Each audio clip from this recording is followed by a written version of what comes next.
Un saludo cordial a todos los que están conectados en este momento y esperando que el resto de ustedes puedan conectarse a este tiempo de adoración de hoy día 4 de octubre del año 2020.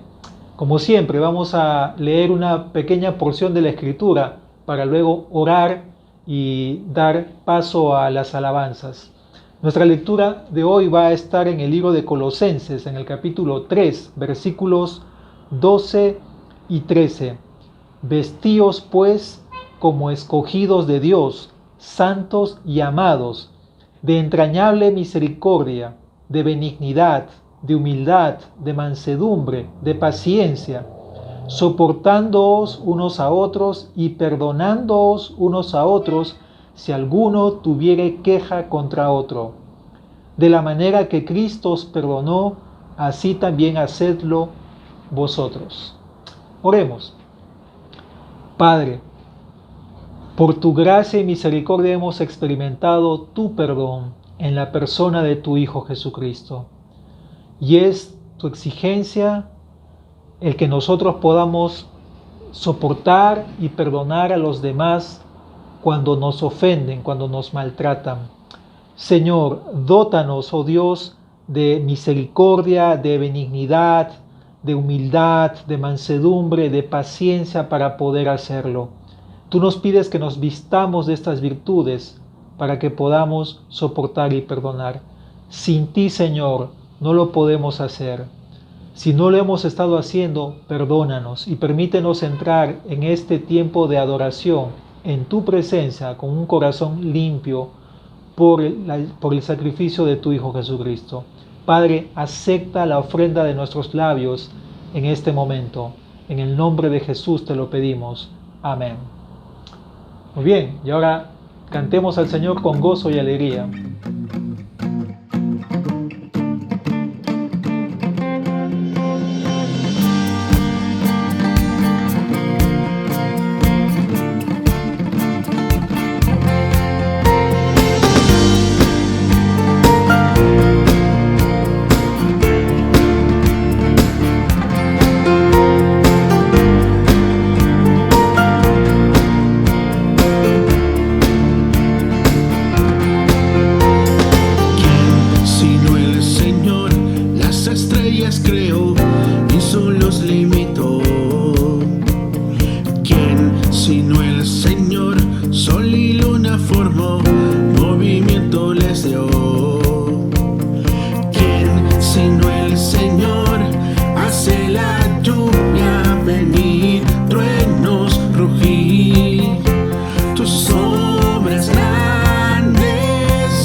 sea a ti en la tierra de plenitud. Cuando de tu abundancia das, gloria sea a ti. Gloria sea a ti. Cuando valle desierto voy, en caminos de turbación, gloria sea a ti. Cada vez que me bendices, yo canto a ti. Si la oscuridad se acerca, igual diré, gloria sea el nombre de Dios, gloria sea a Él, gloria sea el nombre de Dios, gloria sea el nombre del Señor.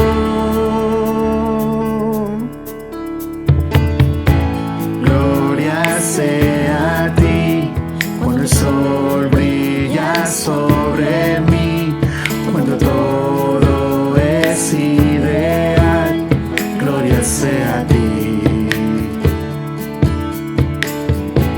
Gloria sea a ti cuando sufra al caminar, aunque duela mi ofrenda a ti, gloria sea a ti.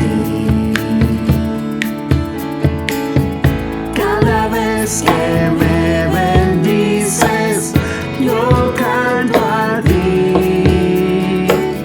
Si la oscuridad se acerca, igual diré, gloria sea el nombre de Dios, gloria sea a Él, gloria sea el nombre de Dios, gloria sea el nombre del Señor, gloria sea el nombre de Dios, gloria sea a Él, gloria sea el nombre de Dios, gloria sea el nombre del Señor. Tú das y tomas, Dios, tú das y tomas, Dios, y yo siempre diré, bendito seas Dios. Tú das y tomas, Dios, tú das y tomas, Dios, y yo siempre diré, bendito seas Dios. Tú das y tomas, Dios, tú das y tomas, Dios, y yo siempre diré, bendito seas Dios.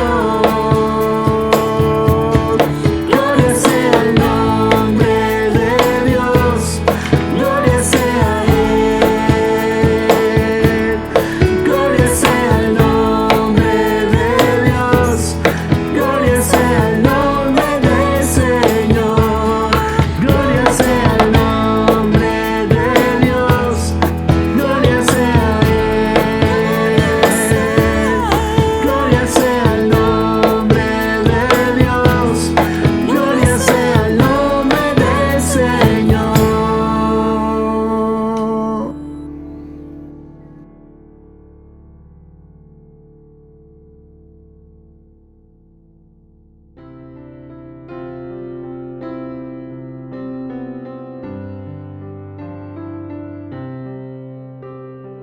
Haz lo que quieras de mi Señor, tú el alfarero, yo el barro soy, dócil y humilde, anhelo ser, cúmplase siempre en mí tu querer. Haz lo que quieras de mi Señor.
mirando a Cristo pueden mi ver.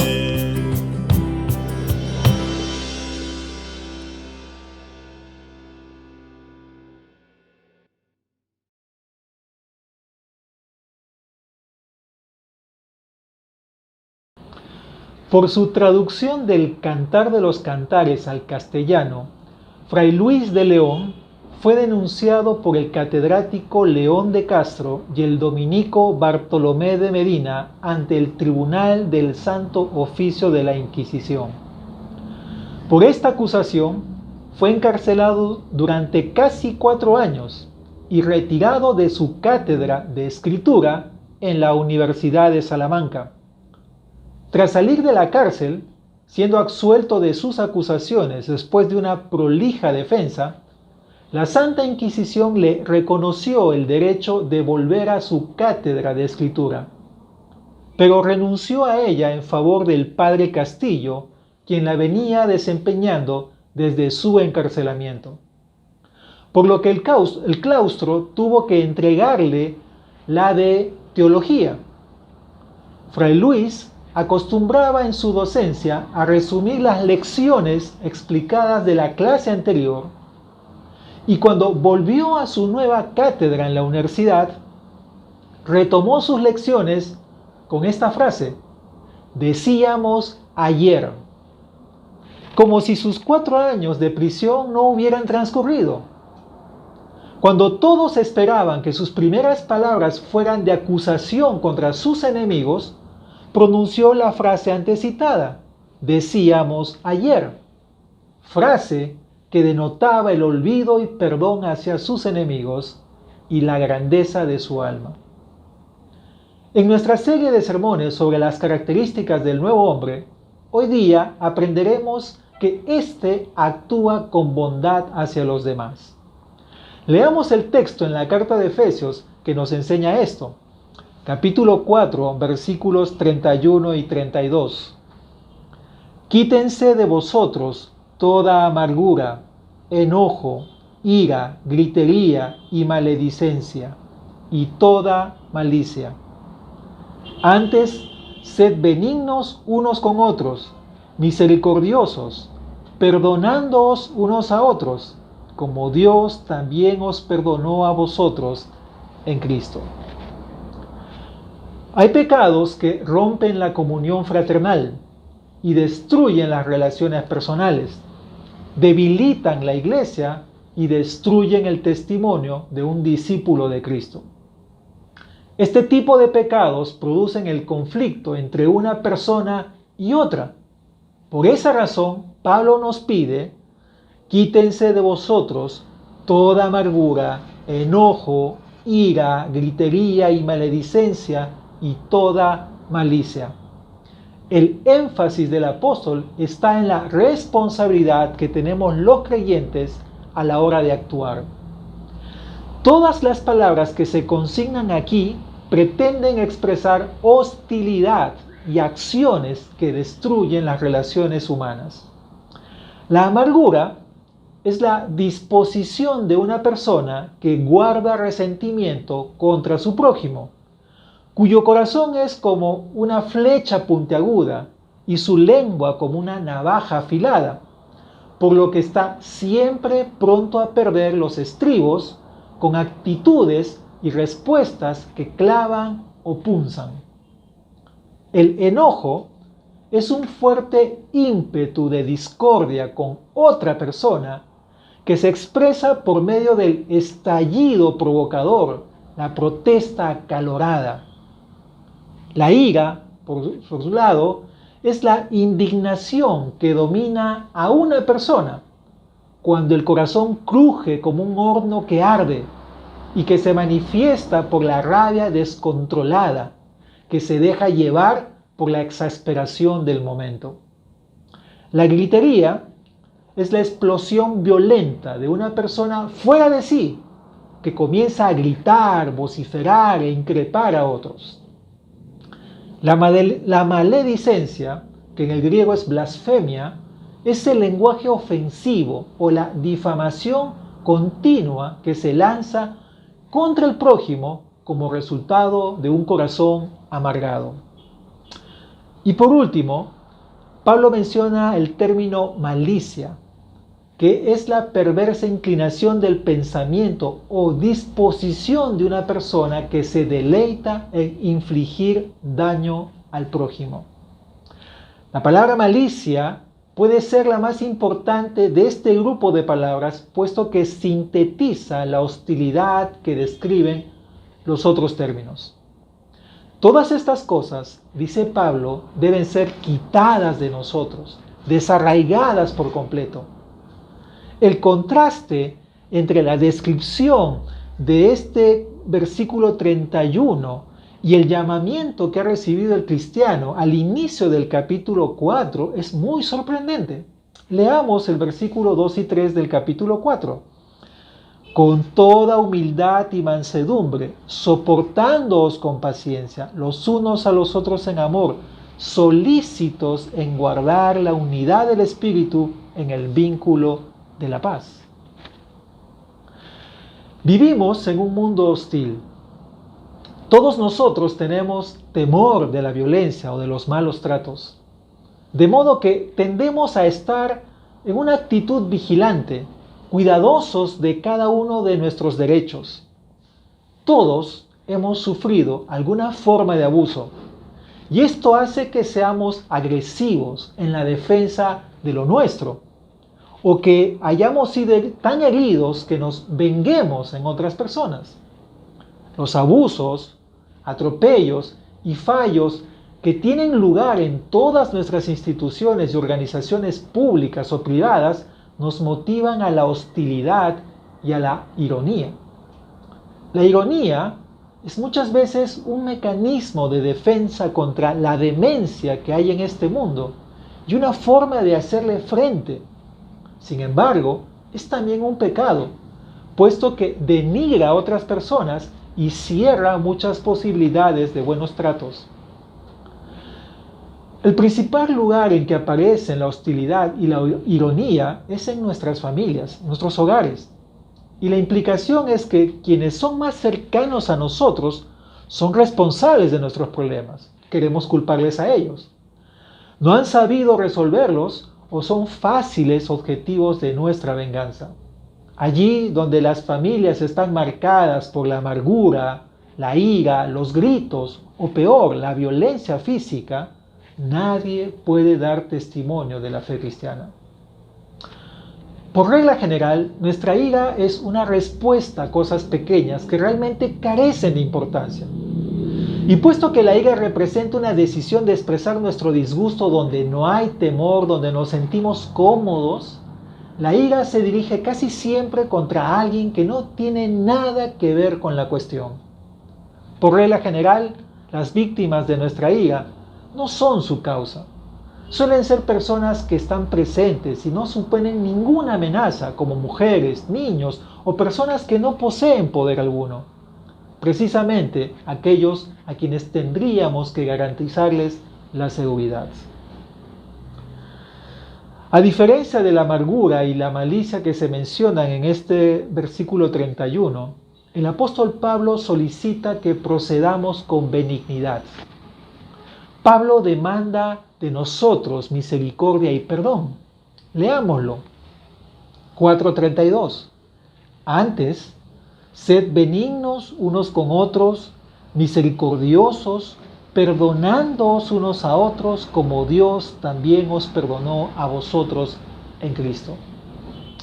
Se asume que al nuevo hombre le mueve un sentido de buena voluntad hacia los demás. El modo en que tratamos a los demás se fundamenta, según Pablo, en la forma en que Dios nos trata a nosotros. La idea de que el perdón a los demás se fundamenta en el perdón de Dios nos recuerda a las enseñanzas del Señor Jesús. Mateo, capítulo 6, nos recuerda esto. Dice así el texto bíblico, Mateo 6, versículo 12. Y perdónanos nuestras deudas, como también nosotros perdonamos a nuestros deudores. Y más adelante, versículos 14 y 15. Porque si perdonáis a los hombres sus ofensas, os perdonará también a vosotros vuestro Padre Celestial. Mas si no perdonáis a los hombres sus ofensas, tampoco vuestro Padre os perdonará vuestras ofensas. Incluso el mundo sabe que el perdón es uno de los rasgos más importantes del cristianismo. Pero esta cuestión nos plantea dos problemas. El primero es que hay un abismo entre nuestro conocimiento y nuestra voluntad. Conocemos el perdón de Dios, pero no tenemos la voluntad de perdonar. Los creyentes no somos mejores que los incrédulos. De hecho, en ocasiones somos peores. Las ofensas se convierten en amargura, insensibilidad y rechazo. Algunos creyentes nos pasamos años sin hablarnos con parientes o amigos, o inclusive las iglesias han llegado a dividirse. Pero negarnos a perdonar es algo peligroso. El Señor Jesús señala que nuestro perdón de parte de Dios está vinculado a nuestra decisión a perdonar a otros. Quiero llevarles a otro pasaje del Evangelio de Mateo, en el capítulo 18, versículos 21 y 22. Entonces se le acercó Pedro y le dijo: Señor, ¿cuántas veces perdonaré a mi hermano que peque contra mí? ¿Hasta 7? Jesús le dijo: No te digo hasta 7, sino aún hasta 70 veces 7. Cuando Pedro preguntó acerca de los límites del perdón, el Señor le contó una parábola sobre un hombre que tenía una deuda imposible de pagar y quien había sido perdonado por su acreedor, el rey. El hombre perdonado fue después donde alguien que le debía una cantidad pequeña y le mandó a encarcelar porque no le pagó esa deuda. El mismo que con tantas ansias había aceptado un perdón tan grande y completo, no estaba dispuesto a perdonar una deuda pequeña y fácil de pagar que otra persona tenía con él. La incongruencia de esta conducta muestra el carácter detestable del corazón no perdonador de un creyente. Y tal hombre será castigado con severidad por el Señor a causa de su actitud perversa. Leamos el final de la parábola. Entonces, llamándole su señor, le dijo: Siervo malvado, toda aquella deuda te perdoné porque me rogaste. ¿No debías tú también tener misericordia de tu consiervo como yo tuve misericordia de ti? Entonces su señor, enojado, le entregó a los verdugos hasta que pagase todo lo que le debía. Así también mi Padre Celestial hará con vosotros si no perdonáis de todo corazón cada uno a su hermano sus ofensas. Además, la negativa a perdonar es un acto egoísta y supone que adoptamos un papel de jueces que no es nuestro. Tal negativa resta valor a los demás, destruye las relaciones con esas personas.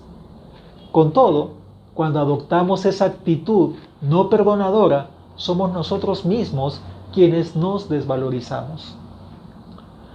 Pero el segundo problema que nos plantea este asunto del perdón es que, ¿acaso si perdonamos, no sufre la justicia? ¿No seremos atropellados por un mundo hostil si mostramos benignidad y perdón siempre? Este mandamiento del apóstol Pablo no estimula, por si acaso, la ingenuidad acerca del peligro y de la violencia tan comunes en nuestro mundo. No obstante, esta es precisamente la razón por la que la benignidad y el perdón son tan necesarios. El pecado engendra pecado y la violencia más violencia. A los creyentes se nos pide que rompamos este ciclo renunciando a la venganza y no poniendo nuestros derechos personales por encima del de otras personas. Esto forma parte de morir con Cristo. Los débiles de carácter no pueden perdonar. Solo los fuertes tienen los recursos necesarios para perdonar, para abandonar la defensa propia. La ética cristiana requiere fortaleza y sabiduría para saber aplicarla. Según este pasaje, el perdón se fundamenta en el hecho de que Dios nos ha perdonado en Cristo. Dice Pablo, perdonándoos unos a otros como Dios también os perdonó a vosotros en Cristo. Sin embargo, los creyentes parecemos reacios a perdonar, a juzgar por la gran cantidad de divisiones y conflictos que padecen nuestras iglesias y familias. ¿Cómo es posible que los cristianos podamos guardar rencor durante años? Aunque se perdone, se guarda la ofensa para utilizarla en futuras batallas. Somos también lentos para perdonar porque decimos, se está pasando por alto la justicia y la restitución. Pero una vez más, la negativa a perdonar rara vez proviene de un elevado sentido de la justicia, y sí, más bien, de razones egoístas. ¿Cuán necios somos? Como dice un dicho anónimo, el que no puede perdonar al prójimo derriba el puente por el cual tiene que pasar. Además, posicionarnos ante Dios apelando a nuestros derechos es una insensatez, porque Dios podría apelar a los suyos y castigarnos por nuestros pecados. El Nuevo Testamento nos asegura que aquellos que no perdonan no son perdonados, como lo vimos en la historia de la parábola. Se nos pide que actuemos con los demás como Dios lo ha hecho con nosotros. El modo en que actuamos pone de relieve a quién pertenecemos, quiénes somos ahora, si somos nuevas criaturas o no. El perdón, sin embargo, no ignora la justicia. Dios ciertamente no lo hizo. Dice el texto bíblico aquí, ¿no es cierto? Perdonándoos unos a otros como Dios también os perdonó a vosotros en Cristo. Quiero respaldar esta última parte con un texto en Romanos capítulo 5:10. Dice así, porque si siendo enemigos fuimos reconciliados con Dios por la muerte de su Hijo, ahí está la justicia de Dios, mucho más, estando reconciliados, seremos salvos por su vida. Dios no ignora la justicia. El perdón no olvida necesariamente las ofensas. Para muchas personas el dolor puede ser demasiado profundo como para olvidarlas. El perdón tampoco ignora la restitución. La naturaleza de la ofensa determina cuál es la respuesta apropiada. Lo que sí consigue el perdón es el rechazo de la amargura, la malicia y la venganza, que es lo que Pablo nos pide que nos quitemos. No podemos controlar las acciones de los demás. Sin embargo, cuando decidimos perdonar, establecemos un control de nuestras respuestas. Decidimos dar valor a la otra persona a pesar de su ofensa y desear lo que es bueno para esa persona delante de Dios. El perdón restaura también las relaciones personales, o al menos establece un fundamento sobre el que pueden ser restauradas. Pero el perdón es un proceso y no se produce necesariamente de inmediato. La naturaleza de la ofensa y la madurez de quien perdona determinarán la extensión y el carácter de ese proceso. Sin embargo, el perdón es necesario. Y durante el proceso en que éste se produce, no puede permitirse que la amargura se instale en el corazón y crezca. El perdón, repetimos una vez más, no ignora la justicia. Por supuesto, la mayoría de nosotros queremos justicia cuando nuestros derechos son violados. Sin embargo, cuando somos nosotros quienes hemos obrado mal, nos gustaría ser perdonados. Horacio, el poeta satírico romano, dijo: es cosa justa que quien pide indulgencia para sus propias faltas, la otorgue a su vez a otros. Asimismo, Pablo ha indicado ya el modo en que se concilian el perdón y la justicia. Él nos dijo que deberíamos seguir la verdad en amor. Capítulo 4:15, ¿se acuerdan? Dice ese texto. Sino que siguiendo la verdad en amor, crezcamos en todo en aquel que es la cabeza. Esto es Cristo. La justicia no implica un rechazo de la otra persona, sino una afirmación de la verdad, que incluye una valoración del costo, la restitución y la prevención de más dolor. El perdón, por otra parte, no es una ausencia de responsabilidad, no estamos escapando a ser responsables, sino la negativa de permitir que un error u una ofensa pasados destruyan relaciones personales presentes. En conclusión, amados hermanos, no cabe duda de que en este texto de Efesios 4, 31 y 32, Pablo tiene en mente la bondad y el perdón. En el fondo es un asunto de benevolencia, es decir, del modo en que tratamos a las personas y nos relacionamos con ellas. Con demasiada frecuencia nuestro comportamiento transmite aspereza, antipatía o cuando más, maltrato. Eso debe cambiar drásticamente en los que hemos nacido de nuevo. Por el contrario, en nuestra presencia, las personas deberían encontrar afabilidad y buena voluntad.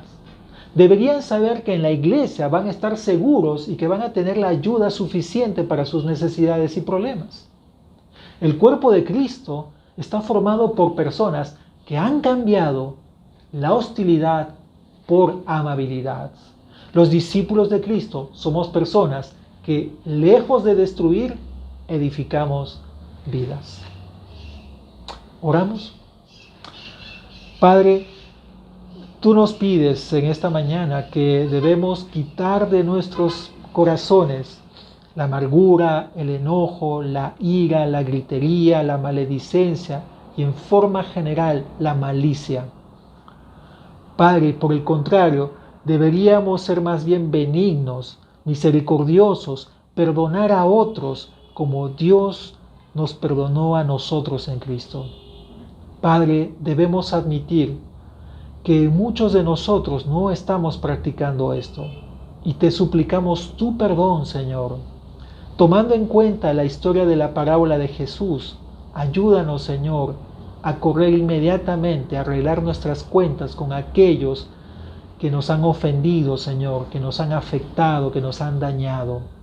Padre, si bien es cierto, esto es un proceso, tú, Señor, condúcelo por medio de tu Espíritu Santo, tu palabra y los pastores o líderes que has puesto en tu iglesia, Señor.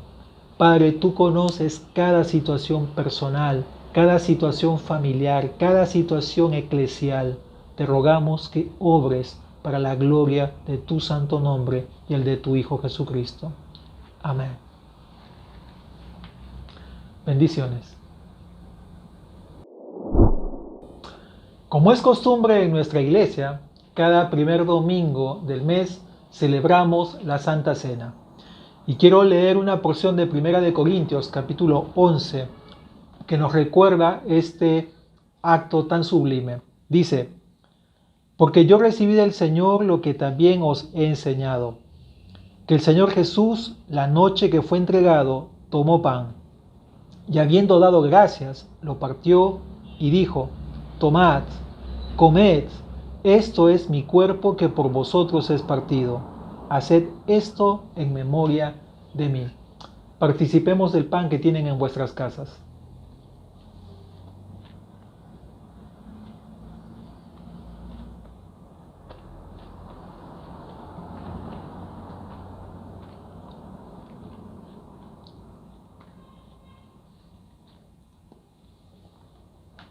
Continúa diciendo el apóstol: asimismo tomó también la copa después de haber cenado, diciendo: esta copa es el nuevo pacto en mi sangre. Haced esto todas las veces que la bebiereis en memoria de mí. Participemos de la copa con la bebida que ustedes han preparado en casa.